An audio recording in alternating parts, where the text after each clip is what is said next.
درنو لیدونکو سلام ستړي مشئ وخت مو په خیر پام وکړئ د نن شپې خبري ټولګي ته له مینه یوټیوب چینل څخه د ننګرهار ولایت جلال آباد ښار کې وسلوالو دوو جلا پیښو کې د انعکاس په نامه خصوصي ټلویزیون 3 کارکونکي په ډزو وژلي او یوه بله عمر خوړلې میرمن یې ټپي کړې ده.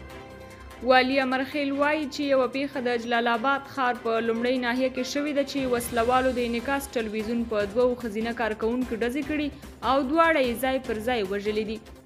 په دغو ډزو کې یوه زړه میرمن چې په لاره تېرېدله هم لګېدلې او ټپي شوې ده. نوموړي ویلي چې بله پیښه د څلورمې ناحیې د قصبې په سیمه کې شوې ده چې د انعکاس ټلویزیون بله کارکونکي کور ته پر لاره وه چې وسلوالو ویشتلې او وژلې ده. ارګ د یوې اعلامیې په خپرولو سره په ننګرهار کې د نن مازدیګر پیښه چې د انعکاس ټلویزیون 3 ښځینه کارکونکي پکې وژل شوي غندلې ده. د ارګ له لوري په همدې موخه خپرې شوې اعلامیه کې راغلي چې ولسمشر غني د دغه تروریستي پیښې د سخت غندلو پر مهال وویل زموږ پر بېګناه هیوادوالو په ځانګړي ډول ښځو تروریستي بریدونه د اسلام مبین دین د ارشاداتو افغاني فرهنګ او سولې روحیې خلاف دي او موجوده بحران او جګړه لا اوږدوي. اعلامیه زیاتوي چې ولسمشر غني یو ځل بیا ټینګار وکړ چې طالبان پر دغه راز بزدله بریدونو او د ویرې او ډار فضا په ایجادولو سره نشي کولی له جمهوریت او د وروستیو 2 لسیزو لاسته راوړنو څخه د دفاع رسا غږ ټپ کړي. اتمر وایي ټاکنو کې د طالبانو پر حضور هیڅ اعتراض نه لرو. د بهرنیو چارو وزیر حنیف اتمر ویلي چې افغان دولت په ټاکنو کې د طالبانو له حضور سره هیڅ راز مخالفت نه لري ځکه د په وینا دا چاره په دغې وسلوالې ډلې د خلکو د اعتماد ښودنې ته زمینه برابره کړي.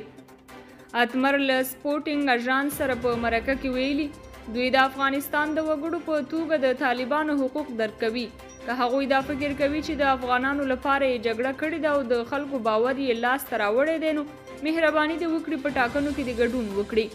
څو ټول په دې وپوهیږي چې آیا افغانان د طالبانو واک ته رسیدل مني او که نه. اتمر دا څرګندونې وروسته تر هغې کوي چې د افغان سولې لپاره د امریکا ځانګړي استازي زلمي خلیلزاد سیمې ته سفر پیل کړی دی او د دغه سفر موخه د سولې پروسې چټکتیا او اوربند ته د طالبانو هڅول بلل شوي دي. د امریکا د دفاع پخواني وزیران وایي اوس وخت کې به د افغانستان پرېښودل بدې پایلې ولري. د واشنګټن ایګزامینر د راپور له مخې د امریکا د دفاع وزارت 2 پخواني وزیرانو رابرټ ګیټس او مارک اسپر ویلي چې په اوسني وضعیت کې له افغانستان څخه د سرتیرو ایستل به بدې پایلې ولري. د بارک اوباما د دورې دفاع وزیر رابرټ ګیټس او د ټرمپ د دورې وروستی دفاع وزیر مارک اسپر بایډن ته سپارښتنه کړې ده چې د مې میاشتې تر لومړۍ نیټې پورې باید امریکایي سرتیري له افغانستان څخه ونه ایستل شي. اسپر ویلي چې دوی د دوحې پر هوکړه په بشپړه توګه عمل کړی دی خو طالبانو په یاده هوکړه کې ذکر شوو ژمنو باندې چې د تاوتریخوالي کمول، له افغان حکومت سره د مذاکراتو پیلول او له القاعده شبکې سره د اړیکو پرې کول و له دې ډلې پر یوې هغې هم عمل نه دی کړی. هغه زیاته کړې دی خپل حسن نیت وښوده خو په خبره یې له بده مرغه چې طالبانو ژمنتیا ونه ښوده او هېڅ پر دغه راز ویلي چې دی په افغانستان کې د امریکایي سرتیرو د کمولو پر سر هم له ټرمپ سره مخالف و خو هغه دا کار په ډیره بې پروایۍ ترسره کړ. په ورته وخت کې رابرټ ګیټس بیا ویلي طالبانو ته باید دا پیغام ورسول شي چې څو پورې د سولې مذاکرات په جدي توګه پیل نه کړي امریکا له افغانستانه نه وځي. د کمانډو د ځانګړو عملیاتو د لوړو تعلیماتو له ښوونځي څخه د ملي اردو رجال برجسته د ملي پولیسو له مخدره توکو سره د مبارزې او د ملي امنیت د ځانګړو خطې په ګډون د کمانډو د 1215 تنو سرتیرو، بریدملانو او افسرانو د فراغت مراسم نن د ملي دفاع وزارت د لومړي مرستیال او سرپرست او د ستر درستیز د یو شمېر جنرالانو او افسرانو په ګډون ولمنځل شول. د ننګرهار ولایت د برکاشکوت سربند چارې 20 سلنه پرمخ تللې دي. دغه پروژه د اوبو د چارو د تنظیم ملي ادارې لخوا او د جاپان PMS موسسې په مالي مرسته د موسمي سیلابونو مخنیوي د کرنیزو ځمکو خړوبولو په موخه د ننګرهار ولایت په کوز کونړ ولسوالۍ کې تطبیق کیږي. دغه پروژه 2 برخې لري چې یوه برخه یې سربند او بله برخه یې د سیند غاړو تحکیمات دي چې 800 متره اوږدوالی لري. یاده پروژه به د 2 کالو په موده کې بشپړیږي چې 250 هکټاره کرنیزه ځمکه به خړوبوي.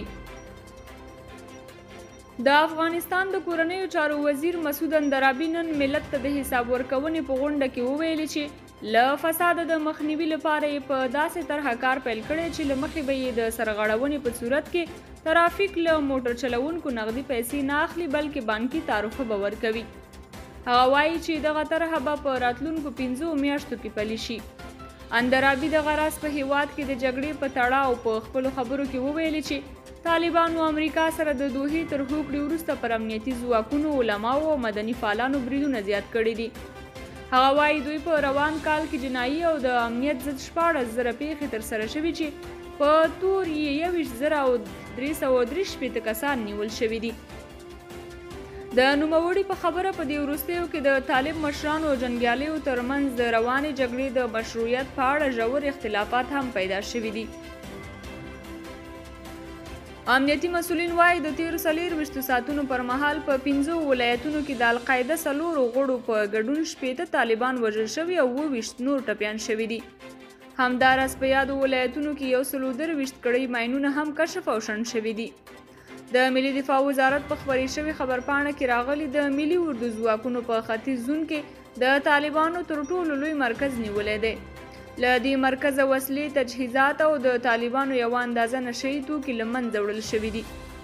د معلوماتو له مخې د کندهار، شاولي کوټ او ارغنداب ولسوالیو کې 11 طالبان وژل شوي، 14 ټپیان دي. د دوی یو موټر، 8 موټر سایکل او 15 میله بېلابېل ډوله وسلې لاسته راغلي. همداراز د ارزګان مرکز ترینکوټ او د هراود د زابل په میزان، د دایکنډي ولایت په باتو او د کندهار ولایت په یادو ولسوالیو کې 22 کړۍ ماینونه کشف او شنډ شوي دي. بلینکن وایي سعودي جګړه نه غواړي، انصارالله دې هم ورته اقدام وکړي. د امریکا د بهرنیو چارو وزیر انتوني بلینکن ویلي چې سعودي عربستان د یمن جګړې د پای ته رسیدو غوښتونکی دی او په وینا یې انصارالله دې هم ورته اقدام وکړي. بلینکن زیاته کړي د یمن مستعفي حکومت او سعودي عربستان په یمن کې د جګړې د پای ته رسیدو غوښتنه کړې ده. غواړي دغه خوشحالي ته حل لاره ومومي. نو انصارالله ډلې ته هم پکار ده چې نور په دغه هیواد کې جګړې پای ته ورسوي. نوموړي دغه راز له حوثیانو هم ورته غوښتنه کړې او زیاته کړې ده چې حوثیان هم باید مرزي بریدونه ودروي او د سولې خبرې له سره پیل کړي. نوموړي دا څرګندونې وروسته تر هغې کړي چې د ملګرو ملتونو عمومي منشي په خپلو وروستیو څرګندونو کې په یمن کې بشري وضعیت اندېښمنونکی بللی او په دغه هیواد کې د جګړې پر درېدو ټینګار کړی دی. قدرمنو کتونکو، دا د دې مهال مهم خبرونه. تر بیا نورو خبرونو چې ستاسو په حضور کې حاضرېږم، تر هغې مو په پاک او بخښونکي خدای سپارم. تر بیا ښې شېبې ولرئ.